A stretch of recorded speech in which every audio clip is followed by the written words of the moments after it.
It's a race to the bottom, right? Yes. And then when you get to the bottom, who's going to brag and who's going to complain? I mean, it just borders on the nonsensical. And you could wind up having 4 or 5. You got 435 in the House now. You could wind up having 500 or 600 elected officials representing very small districts. So I agree with my colleague. I think Gavin Newsom has got to pound his chest. He's got to do some chest thumping. He's got to fight. The Democrats want him and other leaders, high-profile leaders, to fight. But this is something that the Republicans have given a kind of gift to the Democrats for them to show and manifest they're willing to fight the Republicans, because in the end, Texas, those Democrats aren't coming back, and if they're arrested civilly, maybe that happens, but that's a long shot because there's some case law in Texas the last time they did this that doesn't bode well for the governor and his position. As far as those 10 seats he says he could kill off for the Dems, well, Abbott can't even get a quorum to increase seats by 5. How's he going to get a quorum to take away Democratic seats? And good luck with the Supreme Court with their decision, which ought to be coming down in the next day or two, a week or so. I just think it's a struggle and to nowhere. It really is. They need to stop.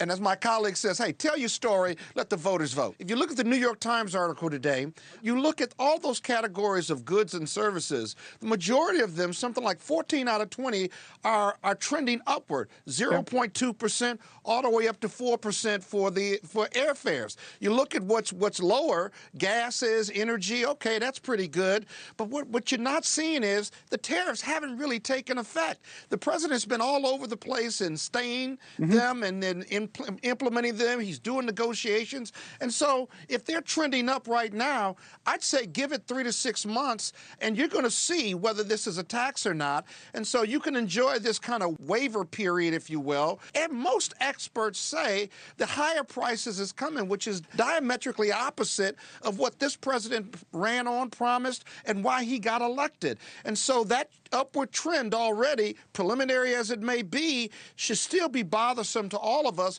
because if it starts continuing to trend upward, which most economists think it will, if it trends downward going forward, regardless of what the Fed does, then so be it. I'm all for it. Who wants to pay more for goods and services? But it doesn't look good, and it's like the calm before the storm. So you can walk around with your flag up if you want, but tomorrow comes. And that's what you got to look for. What happens tomorrow? You see, the negative narrative in those numbers of his, he's driving the negative narrative.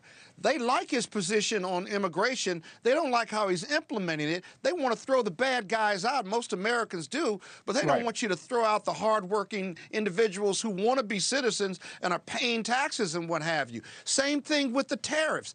The tariffs cause uncertainty with big businesses, law firms, medical firms, you name it, not just Wall Street. And again, because of the uncertainty and because of the back and forth, that's a narrative that Donald Trump is driving. And so that 44%, and whatever else is going on with the economy, what's unique about Donald Trump's leadership is that he drives that narrative because he speaks about it every day. He debates it publicly. He talks to the press. And so he's driving that narrative. It's really ironic, or really a special circumstance, if you will. Hard to poll, but the numbers are showing how he drives that narrative, that negative narrative.